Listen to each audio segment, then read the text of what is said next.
प्रशांत महापात्र, साधारण संपादक, उत्कल औषध व्यवसाय महासंघ। प्रेस मीट डाकियार आमर दुईटा उद्देश्य। प्रथम उद्देश्य हूँ आम जनसाधारण को जनवाक चाहूँ जे मे 20 तारिख दिन आम गोटे दिन दिनिकिया प्रतीक धर्मघट करुचु।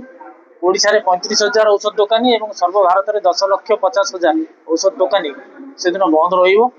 तेणु जो मान किसी अत्यावश्यक मेडिसिन दरकार अच्छे आगुरी किणवाई आम अनुरोध करुचु। से दिन जब किसी इमरजेंसी मेडिसिन दरकार मिल तार भी आम अल्टरनेटिव आरेंजमेंट करूँ लोक पहुँचे। यहाँ आम लोक जनवाक चाहूँ सरकार को जनवाक चाहूँ आम 3टी दाबी आम वर्ष वर्ष सागर नेगोसीएट करुचु। प्रथम दाबी है ऑनलाइन मेडिसिन जो इलीगल बंद करने।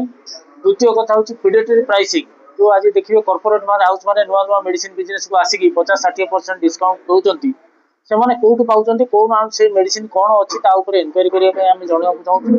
तृतीय कथा है कोरोना समय गोटे सरकार नोटिफिकेशन करते जीएसआर नोटिफिकेशन जे ऑनलाइन मेडिसिन घरे घरे दवाई विड्र करने। 3टी आम दाबी अच्छी और दाबी पूरण ना आम सरकार को जनवाक चाहूँ आम अनिर्दिष्ट काल बंद करने बाध्य।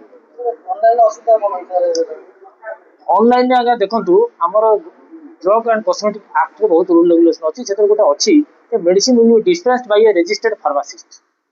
ऑनलाइन रे गोटे कोरियर पिला आसी मेडिसिन दउछि। सेकेंड कथा हूँ आपड़ गोटे दुकान औषध किनले गोटे प्रेस्क्रिप्शन पाँच जो मेडिसिन भल मंद है आप से दुकान को जाकि लोकल ड्रग इन्स्पेक्टर जार अधीन में अच्छी कंप्लेन दे पारे। ऑनलाइन रे आपड़ भी जानना मुझे जानी कई जानना मेडिसिन कौटू आसी आसटा कौ जगह गोटे सबजुडिस हो तार किसी चेकिंग मानदंड ना ड्रग कंट्रोल कहते आम जेहतु आम पर्व भर ना आम एक्शन नहीं पारू।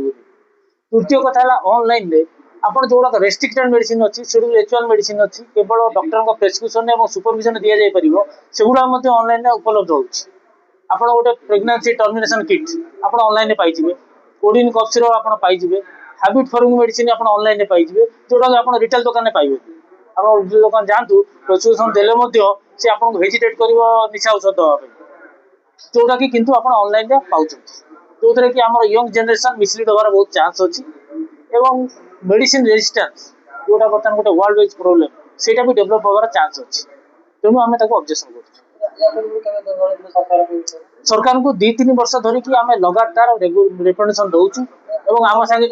हाँ एक्चुअली कौन हो BNC act is a central act jar केवल अधीन केंद्र सरकार अधीन अच्छी एवं से आम सागे डिस्कस बारंबार दवा सत्वे आम सागे डिस्कसन भी करूना किसी रिप्लाई दौना।